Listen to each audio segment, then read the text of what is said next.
महाराष्ट्रातील विधान परिषद निवडणुकीला बंडखोरीचं ग्रहण। महायुतीत 7 जागांवर बंडखोरी। पुणे, रायगड, संभाजीनगर, नाशिक, यवतमाळ, अमरावती आणि परभणीत बंडखोरीचं सत्र। छत्रपती संभाजीनगरमध्ये विधान परिषदेच्या जागेसाठी शिवसेनेत बंडखोरी। महायुतीत जागा भाजपला सुटलेली असताना सत्तारांच्या मुलाचा अर्ज। भाजपचे सुहास शिरसाट आणि सेनेच्या समीर सत्तार यांच्याकडून अर्ज दाखल। भाजपकडून शिंदेंची शिवसेना संपवण्याचं काम सुरू। भाजपनं आमचं मुंडकं तोडलंय। 18 महिन्यात आम्हाला 18 रुपयांचाही निधी नाही। बंडखोरीनंतर शिवसेनेच्या अब्दुल सत्तार यांचा संताप। आमच्यावर आरोप करण्याआधी सत्तार यांनी शिंदेंशी बोलावं, निधी आल्यावर निधी देणार। सत्तारांच्या आरोपांवर भाजपच्या अतुल सावे यांचं उत्तर, तर वरिष्ठ नेत्यांना भेटणार। 2 दिवसात चित्र स्पष्ट होईल, सत्तार यांचं वक्तव्य।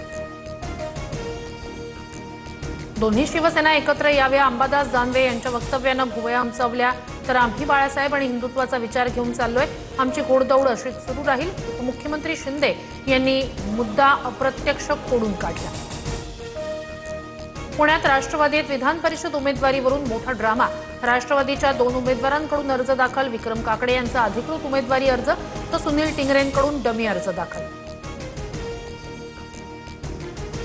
रायगड विधान परिषदेसाठी महायुतीतून तटकरेंचे पुत्र अनिकेत तटकरे यांचा उमेदवारी अर्ज, तर शिंदेंच्या सेनेकडून महेंद्र दळवी यांची मुलगी जुईलीचा अर्ज।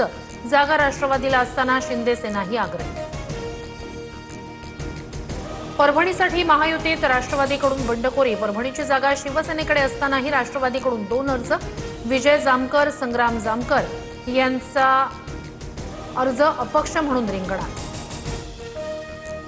सोलापूरमध्ये महाविकास आघाडीच्या 3 पक्षांकडून उमेदवारी अर्ज दाखल। काँग्रेसकडून आदित्य फत्तेपूरकर, तर पवारांच्या राष्ट्रवादीकडून वसंत देशमुख यांचा अर्ज। ठाकरेंच्या सेनेचे नागेश अक्कलकोटेही रिंगणात।